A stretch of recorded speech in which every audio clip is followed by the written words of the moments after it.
이재명 대통령 죽이기 작전 수없이 많이 있었습니다. 그 가운데 이제 실체적 진실이 밝혀지는 것들이 지금 굉장히 많습니다. 오늘은 박상용이 이제 끝내자. 이제는 진짜 끝낸다. 솔직히 물론 그 전까지 나온 것만으로도 끝났습니다만 이상하게 안 끝나서 속상해요. 이번에는 또 완벽한 물증이 나와버렸습니다.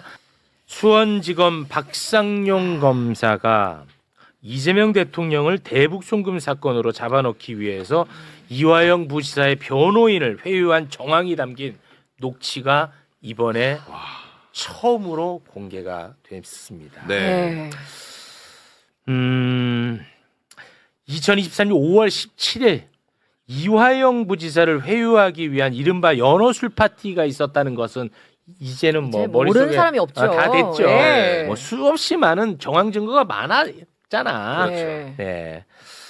자, 그런데 드디어 박상용이 목소리가 담긴 녹취가 이번에 공개가 됐습니다. 2023년 6월 19일 박상용 검사가 이화영 부지사의 변호인 서민석 변호사, 저희가 서민석 변호사 이야기도 많이 하지 않았습니까? 네. 서민석 변호사에게 전화를 걸어서 이재명이 주범이라는 법정 진술만 하면 보석으로 빼주겠다는 식의 회유가 담긴 녹취가 이번에 공개가 됐습니다. 네. 2023년 6월 19일 박상용 검사와 서민석 변호사 간의 통화 녹취 함께 듣겠습니다. 지금 뭐 사실은 이화영 씨가 사실은 그 법정까지 유지시켜줄 그런 진술이 저희가 필요한 거고, 실제로 그 이재명 씨가 완전히 주범이 되고 이 사람이 종범이 되는 식의 자백이 있어야 저희가 그걸 할 수가 있고, 그 다음에 저 뭐 공익제보자니 이런 것들도 저희가 다 해볼 수가 있고, 그 다음에 그 보석으로 나가는 거라든지, 그 다음에 저기 추가 영장을 안 한다든지 이런 게 다 가능해지는 건데, 저는 지금 상태에서는 이도저도 아닌 게 되는 상태라서 이게 뭐 어떻게 되는 건가, 이거를 정말 다 알고도 이렇게 하시는 건가, 저는 계속 그것 때문에 답답해가지고 전화를 드렸습니다. 이제 상당히 충격적입니다. 아, 네. 이 통화 직후 이화영 부지사 검찰 진술이 바뀌거든요. 네. 2023년 6월 이화영 부지사의 검찰 진술 소개 부탁드리겠습니다. 쌍방울이 이재명 경기지사 방북 비용 대납했다. 이재명 지사에게 2차례 보고했다라고 진술을 합니다. 그렇습니다.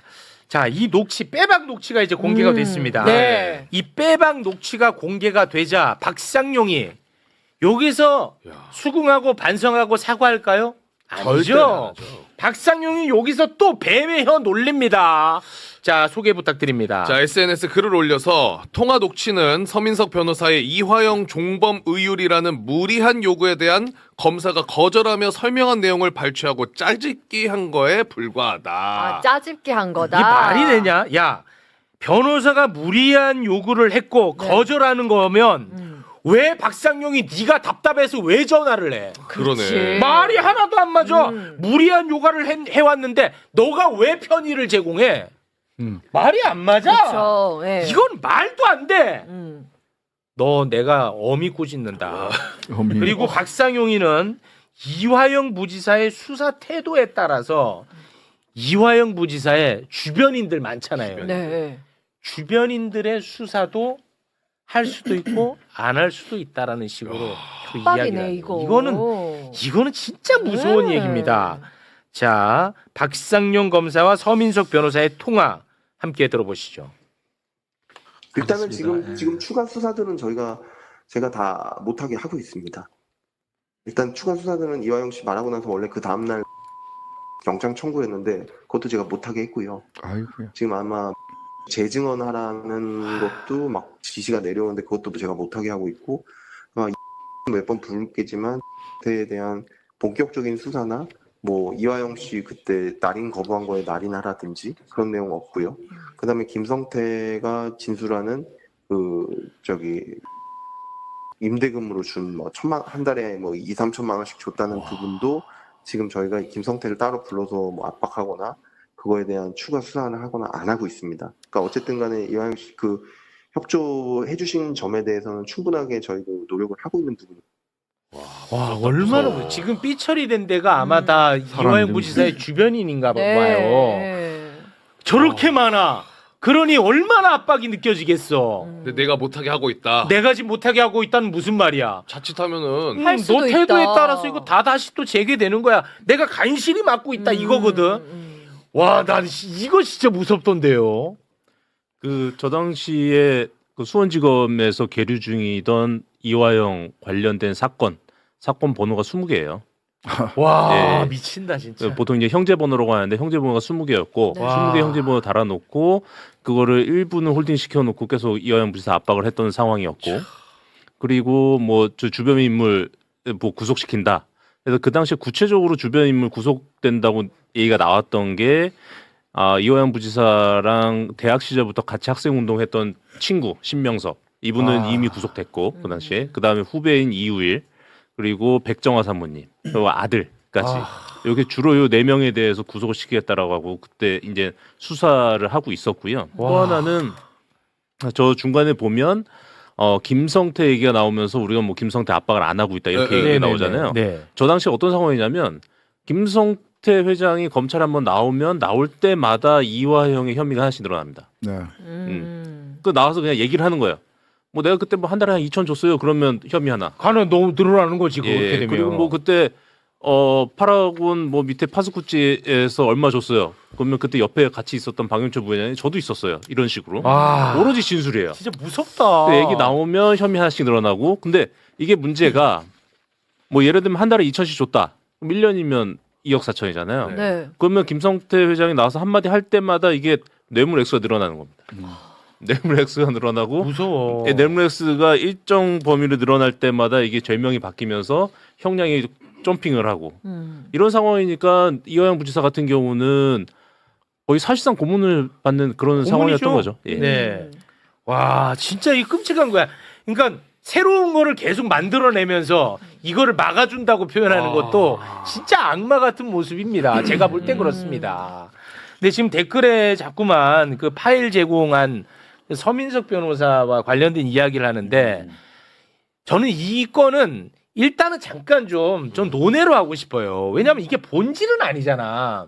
난 이 본질에 나 박상용이를 잡고 싶어요. 그래서 그 부분은 나는 잠깐 좀 논외로 할게요. 예, 오늘 매불쇼에서만큼은. 이 내용 자체 너무 충격적. 이게 본질이니까 네. 본질에 좀 집중을 하겠습니다. 네, 봉지욱 기자님. 그러니까 지금 녹음 파일이 더 준비되어 있는 게 있나요? 혹시 아니, 다- 어제 KBS 후속 보도 나왔던 거 그것까지 나와. 지금 이 앞단에서 어떤 얘기가 있다가 저 얘기가 나왔는지 뭐 네. 주범과 종범 뭐 이런 얘기가 나온 이유가 당시에 보면 만약에 이게 사건 자체가 있던 일이야. 이재명이 뭐 지시하고 이화영이 해가지고 쌍방울이 800만 불을 이재명을 위해서 그냥 실제 했던 일이라면 그렇게 많이 이 공범들을 모을 이유는 없겠죠. 그냥 있는 대로 이야기하면 그렇습니다. 되니까. 근데 저 당시에 보면 제가 당시 수사기를 볼 때 어떤 생각이 들었냐면 800만 불 쌍방울이 뭐 북한이 뒀던 800만 불 중에 500만 불은 경기도가 약속했던 스마트팜 비용을 대납했다고 그랬잖아요. 그럼 그걸 위해서 저는 어떤 생각이 들었냐면 사실은 거기서 끝났어야 돼요. 대납을 해주고 받을 게 있어야 되잖아요. 우리가 돈을 줄 때는 목적이 있잖아요. 뭐 당연하죠. 근데 수사 기록엔 그게 없어요. 쌍방울이 원래는 그 500만 불을 대납해주고 방북을 약속했다. 이 스토리가 자연스러워요. 근데 뒤에 300만 불을 끼워 넣은 이유는 김성태가 해외로 빼돌린 돈이 더 있었어.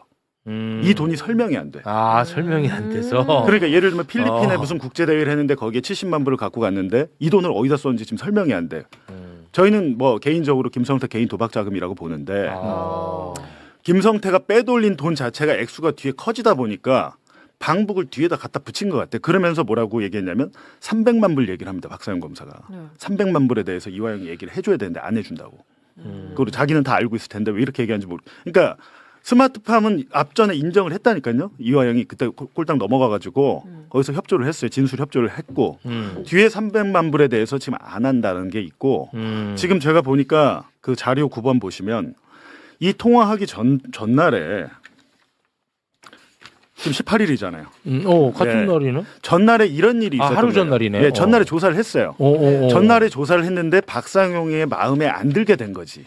그 조사의 내용이. 그 조사 그러면 내용이. 그 내용을 예, 한번 읽어보세요. 자, 소개를 좀 해주세요. 자, 김성태는 쌍방울이 도지사 방북 비용 300만 달러의 대납을 약속하지 않았다면 북한에서 2차 국제대회에 참석하지 않았을 것이라고 하여 방북 비용 대납 약속이 위와 같은 북한의 국제대회 참석을 이끌어낸 결정적인 요인이었다고 하고 있다. 어떤가?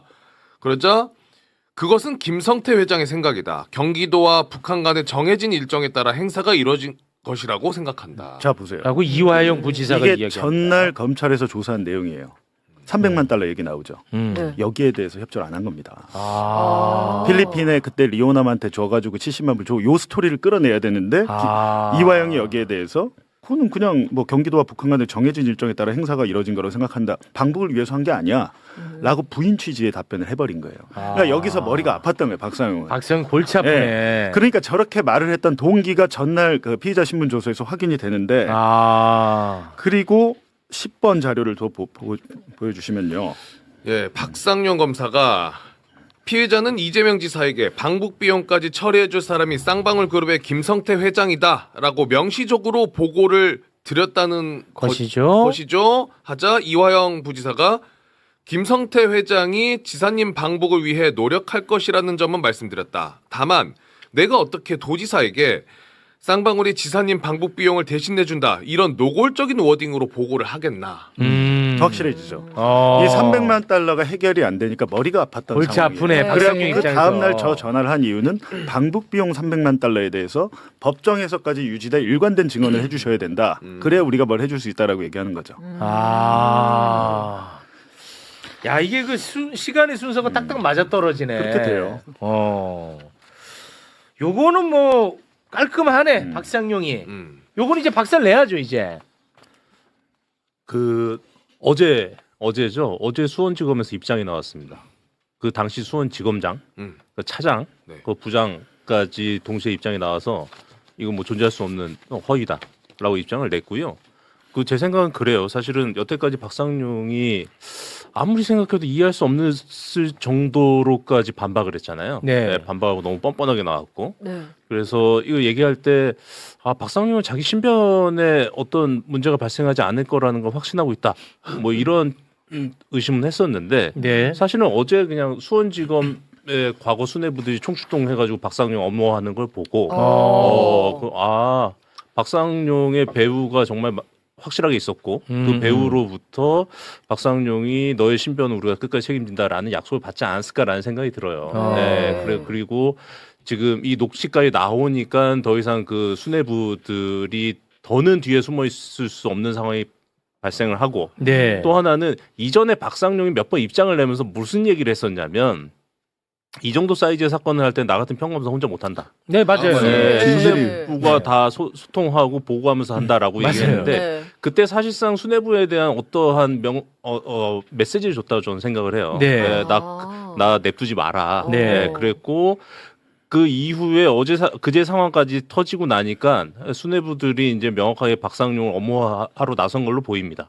보이기 때문에 글쎄요, 이제는 이 정도 상황까지 왔는데 박상용을 더 이상 그 업무할 수 있을까라는 생각이 뭐 하나 방법이 들고 없지 뭐. 네, 그렇다고 하면 뭐 제가 희망하는 바는 박상용 검사가 여태까지 그 은근히 좀 경고했듯이 본인들의 수뇌부까지 함께 좀 자폭하는 상황이 왔으면 좋겠다 이런 생각을 좀 합니다. 저는 자폭할 거라고 봐요. 사실은 자폭을 할 수밖에 없어요. 그 국정조사하죠. 이제 국정조사 끝나면 국정조사로 끝나느냐, 조작기소 국정조사로 끝나느냐, 절대 끝날 수 없습니다. 왜냐하면 국정조사는 사실관계를 밝히는데 한계가 있기 마련이에요. 요거는 수사가 필요한데, 요거는 조금 더 진하게 조사해야 되는데라는 과제를 남기게 돼 있습니다. 네. 그 과제를 남기게 되면 지난번에 김용민 의원 얘기했던 것처럼 저도 뭐 법안 이미 발의해 놨다고 했는데 검찰권 오남용 그 윤석열 검찰과 윤석열 정권 시기에 있었던 조작기소 검찰권 오남용에 대해서 전체적으로 더 진한 조사와 수사가 필요하다라고 하는 국민적 여론일 수밖에 없고요. 네. 거기에 대해서는 특별법을 통해서 더 진한 조사로 들어갈 수밖에 없어요. 그렇게 되면 그쪽 안에서 검찰 내부에서는 그 과거 수뇌부 쪽에서는 당연히 그 나만 살겠다고 뛰쳐나오는 사람이 분명히 나오게 돼 있습니다. 근데 이때 저는 물타기가 오지게 들어갈 사람들이 어느 쪽이냐? 네. 국민의힘입니다. 국민의힘 의원들이 지금 어제부터 나경원 의원부터 시작해가지고 그렇더라고요. 녹취록 시비를 국민의힘에서 걸어요. 네. 박상훈보다 왜 그래? 더 세게 난 얘기를 그게 해요. 진짜 이해가 안 가. 네. 아, 근데- 자기들이 조작한 것도 아닌데 왜 난리야? 자, 그 조작의 뒷배가 자기 자신이라고 하는 걸 스스로 저는 자백하는 거라고 생각을 난 하거든요. 진짜 이상하더라고. 네. 근데- 국힘 의원들이 정말 근데 골 저는 때립니다 그 지금. 이유가 있다고 보는 게요. 네. 어.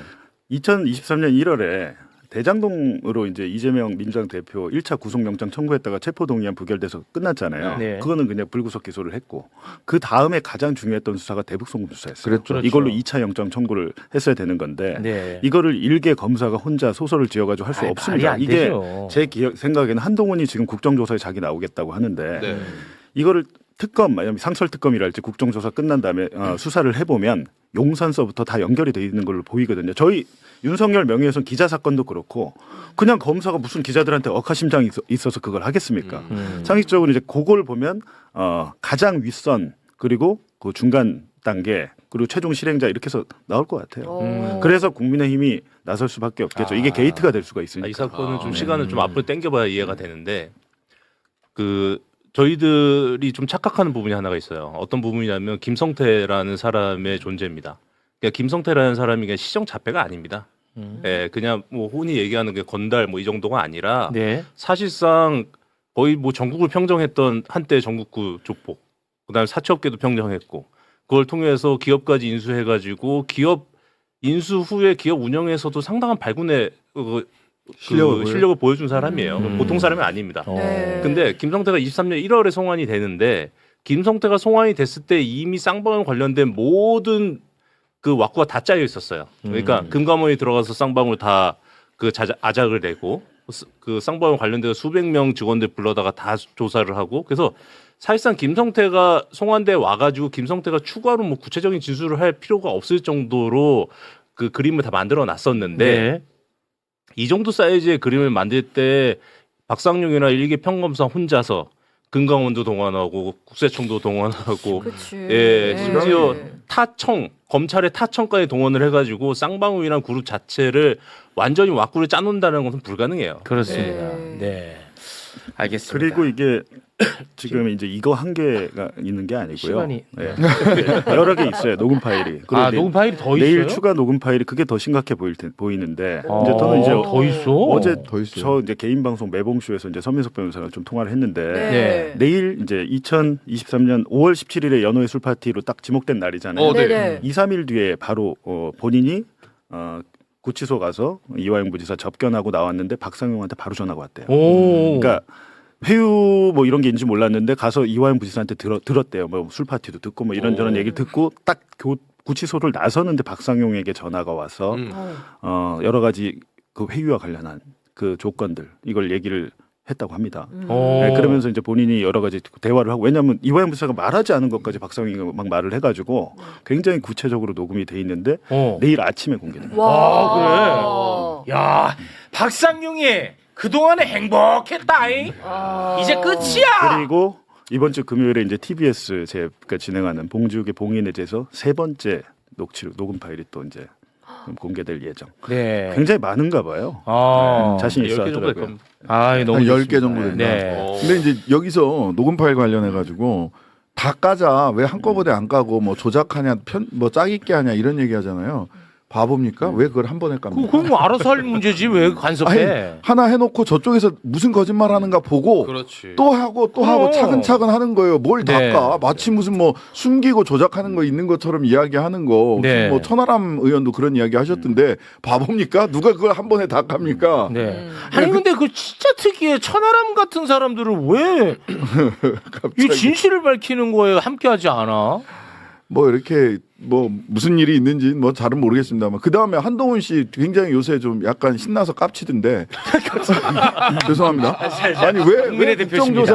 국정조사에 자기 안 부르냐 뭐 꿀리냐 뭐 어쩌고 저쩌고 얘기를 하는데요.